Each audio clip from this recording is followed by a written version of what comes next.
Hello, hello!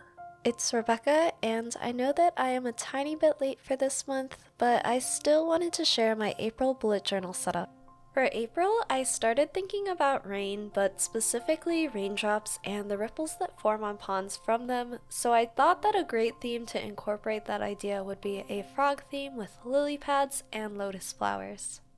On the cover, I started by writing out April in a skinny lowercase font. It looked a little squished, but it still felt like a fun and cute font to use with the theme that I had in mind. I found an adorable cartoon doodle of a frog online that seemed simple enough to draw, so you will see that doodle used throughout the spreads. Starting on the outline, the head was an oval, but it had two additional curves on the top where the eyes went. You could either sketch them as circles or rounded triangles, and just connect them to the main oval of the head. The body looked like the bottom half of a gumdrop. Finally, I drew the outer feet as rounded triangles with a few additional curves to be like the webbed feet, and the two inner legs were just two letter U shapes. When coloring the frog, I used a bit of light pink on the cheeks and then a light green for the body before using a black marker for the eyes and mouth. I actually really love how the frog turned out. Moving on to the next doodles, I drew cattails around the pond. I started with a long red oval and then used a green to draw lines as stems and then leaves branching out from the bottom of the stem. These were a quick and easy doodle to just give an additional layer to the drawing. For the lotus, I started with some yellow in the center and colored the petals a light pink. I went back over the tips of the petals with a darker pink before using a brown fine liner to outline the lotus, frog, and cattails. I thought that the doodles looked way better having that additional outlining. I also went back over the frog to add some shading before working on the outlines of the lily pads and pond. I also like to work on the foreground before the background, so I colored the lily pads a bright yellow-green and added a darker green shading to the bottom of the lily pad. Then for the pond, I ended up coloring it a blue with a darker blue outline. To be honest, the blue was a little too dark for what I imagined, but it still ended up contrasting nicely with the other colors that I chose. On top of the water, I used a light gray to draw some spaced outlines around the lily pads to be like ripples in the water. I wanted to add more ripples to make it look like it was raining, but it didn't turn out quite like how I had hoped. Nonetheless, I still am very satisfied with how the cover turned out. For the quote page, I started by writing out the quote, "Every journey begins with a single hop." I just used the same font from the cover page. I often find myself intimidated to start new projects in life because I'm afraid to fail or I'm overwhelmed with the number of things to do. Sometimes I really need that push to take the first step, or hop in this case. I imagined having the quote surrounded by lily pads and lotus flowers from overhead, so I did that by drawing all of the outlines for the doodles first. I also drew a frog from overhead that I didn't like as much, and some dashed lines to make it look like the frog was about to hop to another lily pad. The lotus flowers were very easy to draw from this perspective. I started with a bunch of small circles clumped together and then drew 5 evenly spaced petals around the center.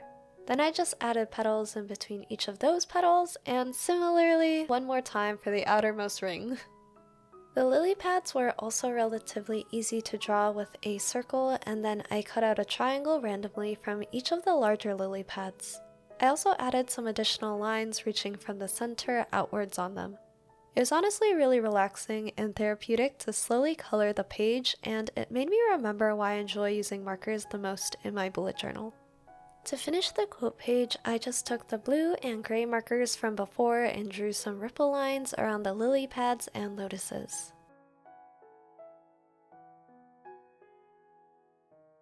Moving on to the monthly spread, I did a very basic layout that I constantly use in my journal. At the top, I drew the outlines for the frog and lily pads while writing April on the page. While I pretty much used the same shape for all of the frog doodles, it was fun to make them have different expressions, so for this frog I made its tongue stick out a bit. After coloring in the doodles on the top of that page, I spaced out the rest of the doodles for the cattails and lotuses and focused on drawing and coloring them.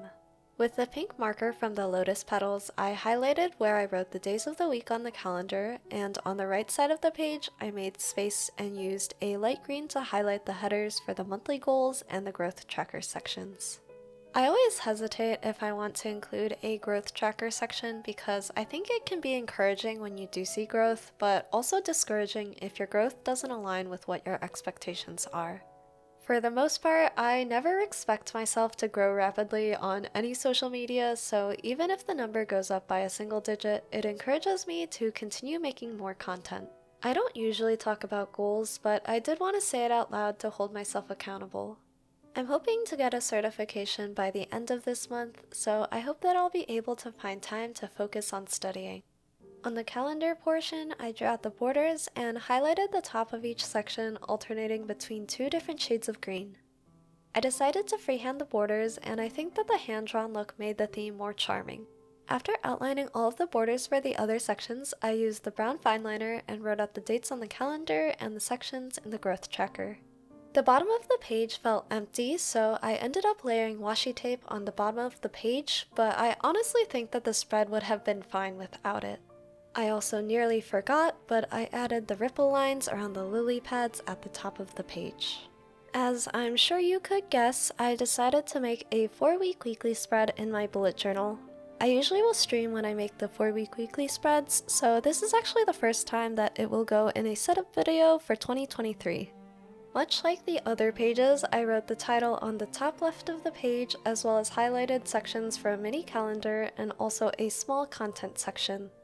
I honestly think that the content section was a little too small, but it still ended up being okay because I made a note section on the other side. On the bottom left corner of the spread, I drew a lotus from the top view, which in hindsight I should have maybe drawn from a front perspective, but it still looked okay in the end. Then on the opposite side, I drew a small frog before cutting out around the frog to create a Dutch door. It was really tough cutting around all the edges, but I loved how it looked after finishing it. Since the edges were a little rough, I retraced the outline for the frog before I flipped the page and drew the outline of the frog on the other side of the Dutch door. I colored the frog simply with two really cute expressions. For these frogs, I used a darker green marker to add shading to the right and bottom of them, and I actually like how the darker shading looked more than how the frog on the cover page turned out. I worked on the doodles for the lotus and lily pads before starting on the sections for the days of the week. I alternated between blue and pink for the section headers with writing the day of the week on the left and the date on the right. While you watch that, it is time for my April life update. I have been feeling a large range of emotions recently. I felt extremely grateful to the community that I've built from streaming as they helped to celebrate my birthday last month. At the same time, I think I've been overwhelmed with the number of things that I want to do. In my letter to myself, I talked a lot about learning how to say no and how to take breaks, and I guess I'm still learning how to do that myself. I still have a lot of things that I want to do and some that I need to get done, but I need to remember to make time to give myself a break as well. I'm hoping that by the next bullet journaling video, I will be a lot more at ease after finishing the things on my to-do list. This was a really simple weekly spread, and I often say this, but I love making easy spreads because they work really well when I get busy in life. Last but not least, I added a few ripples around the lily pads as well as some washi tape around the spread. Now, for the final flip through, the thing that I enjoyed the most about this spread was honestly that I had a chance to use more variety and brighter colors in my theme. I tend to use more muted and softer colors, so it was really fun to branch out for my April theme. I know that I'm really excited for the 17 comeback, but let me know what you are anticipating most for April. Thank you so much for watching, and I'll see you all in my next video. Bye!